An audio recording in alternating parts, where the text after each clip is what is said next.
Hey friends, welcome back to my channel. I hope y'all are having a great day so far. We've had such gloomy weather this weekend that I just can't get into what I should be doing. And so I decided to come on here and count the money for my 2024 savings goals. So if you're new to my channel, I had set a goal of $10,000 saved for the year. I am a single income cash budgeter, and so $10,000 is really a stretch for me. And so I did several savings challenges that I want to go through today, count up the money I saved, and see if I reached my goal. So let's go ahead and get started.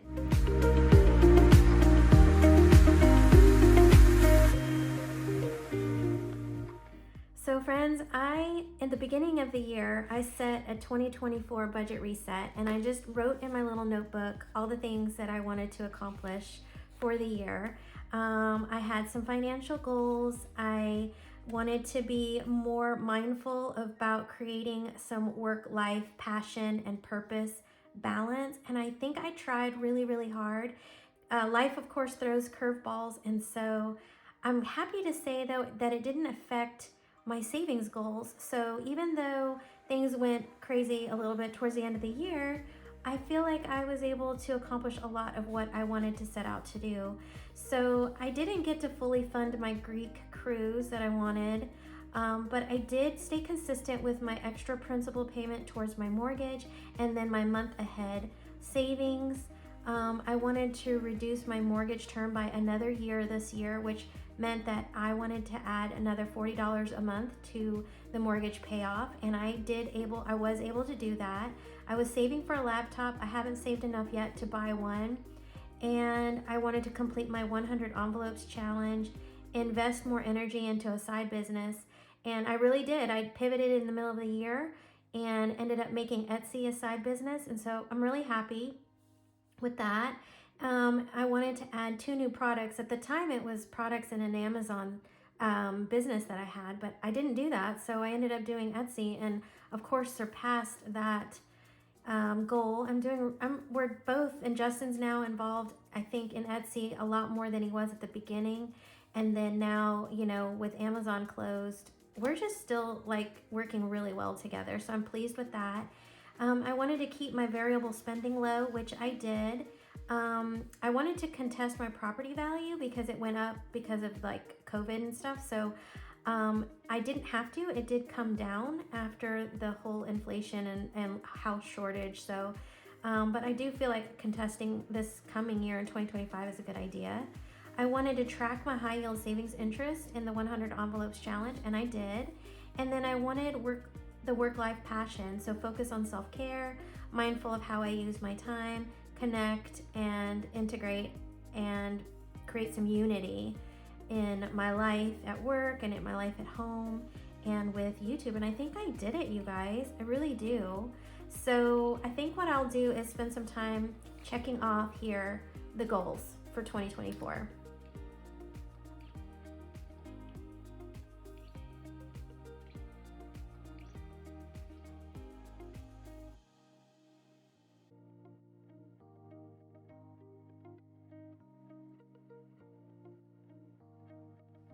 Okay, friends, so other than not knowing if I saved for my goal, and then knowing that I didn't complete the Greece cruise, I think I did pretty good. I went ahead and crossed out the property tax contest because I didn't need to do it. And but other than that, I feel like some of these are gonna roll over into 2025. And you guys, I ended up splitting some of my goals into quarters. I will probably do a better job of doing this like one per page so that it's not so cluttered. And I did want to go ahead and update this one. My month ahead is gonna actually be $2,900 total. So that's pretty amazing. So I set a goal for the $10,000. This was the tracking I was gonna do. So at the end of this month, I will have saved over 120%, let's say. My goal was $2,400. I'm gonna end up with 29. So that's a whole $500 more, so that's awesome. I know I completed the 100 envelopes challenge, but I'm pretty sure I stuffed a little bit over. So we're gonna count that today. We're gonna count Food Truck Fridays. I was hoping to save $1,800. I don't think I reached that goal, but I'm hoping I did. And then I wanted it around $480 or $500 in the no spend challenge. So we're gonna count now and see. I know a lot of you guys have been waiting to see if I reached my goal. So I hope you catch this video. And we're gonna go ahead and just fill in the rest of this once we get done. So let's start out with the 100 envelope savings challenge. I did complete this challenge a couple months ago, and I have been tracking my interest payments. So I'm gonna go grab the December interest that I got paid for December and write the total in interest balance. And really this was just an exercise to show how saving your money in a high yield savings account really does help, and it's better to do your savings in a high yield savings account versus just your traditional savings account. So let me go grab that interest money and I'll be right back. Okay friends, so I got that interest rate and it was $20.43 earned for the month of December. So we are just shy, about $2.50 shy of $200 earned in interest just by saving this money in the bank account or in the high yield savings account for like 10 months. So I think I put my first balance in the account like in January, so the first time it earned interest was in February. So when I come back in here to do like the January 1, 2025 interest, we will definitely be over $200. So I don't have any additional money to add to this account except for I did put the, let me grab my money really quick. I did also put, I combined the 100 envelopes challenge and my my monthly no spend. So I will be depositing this money into the account. So we'll count that here in a minute, into this account to see if we can earn any higher interest on these two challenges put together. And you guys, I'm really excited about that. This was just for my own sake. I wanted to just know for myself what interest was possible. And so I'm really excited to see how the numbers grew. In a high yield savings account, your interest rate will range depending on what's going on in the economy, and the banks will change it monthly at their discretion. I opened the account at 5.25 and right now it's earning 4.31. So I just kind of wanted to mention that to any new viewers who are new to cash budgeting, new to a high yield savings account, that interest will fluctuate. So it'll go up and down based on what's going on in the economy. All right, friends, well, let me go ahead. I went ahead and pulled out all the money from the 100 envelopes challenge. So I want to go ahead and count this now, and then we can find out what this balance was for the 100 envelopes. I did stuff a little bit more in some envelopes, so I'm anxious to see what the grand total will be, and then we'll go ahead and add up my other challenges.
Wow, friends, so I saved $5,262 in the 100 envelopes challenge, which is about $212 more than the actual challenge saves. So $52.62 on this one. So let me go ahead and get this out of the way and let's count Food Truck Fridays.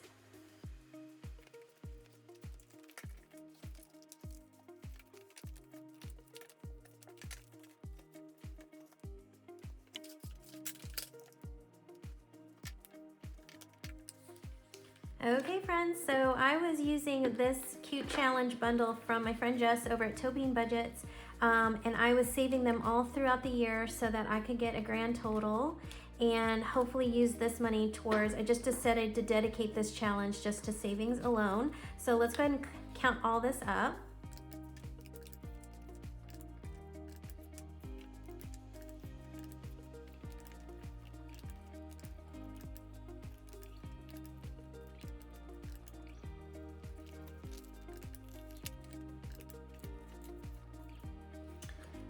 All right guys, so for Food Truck Fridays, I saved $1,290 and I didn't quite reach my goal, so I overestimated on this one, so that's all right. So we're also going to add the $24 for $24 in 2024 challenge, and so that saved me $576 to get to that goal. And then we also did Save with Judy's $5 a week challenge, and that saved another $300.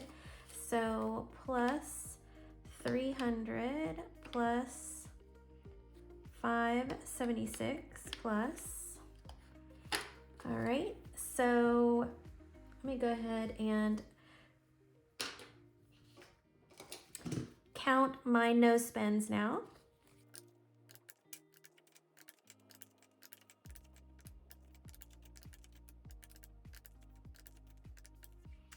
All right, guys, we saved $493 for my no spend monthly challenge, and I think that was just over our goal. Let me see really quick. I think my goal was 480.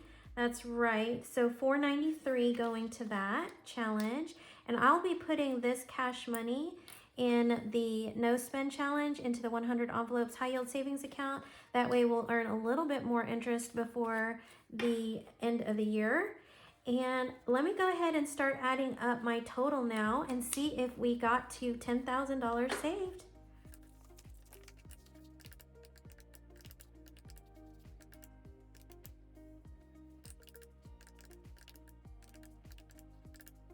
Wow, friends, I saved with y'all's help, of course. Thank you so much for all your support this year.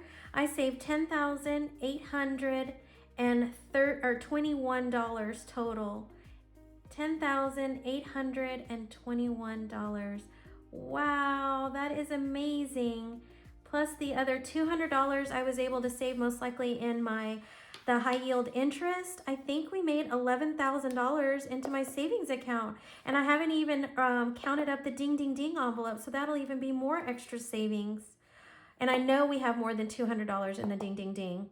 I've been trying to keep it a secret from myself, but I'm having to condense to get some of the smaller bills back into my cash rotation. So you guys, that is so exciting. Thank you so much for your support here on my channel. If you've been here through the whole year, I appreciate you guys so, so much. I'm looking forward to doing my goal setting for 2025. So be on the lookout for that video in January. And thank you again so much. I'm so happy with this total. I'm going to try and create a new goal of saving $12,000 for 2025. So I'm gathering up all my savings challenges. They're coming in the mail. So once I have it all put together, I'm going to do another video to do the 2025 budget reset and show you all the different challenges I'll be using. All right, guys, thanks again for watching, and I appreciate you guys so, so much. Don't forget to like this video on your way out and subscribe if you haven't already. I'd love to have you here in 2025, and I will see you on the next one. Bye for now.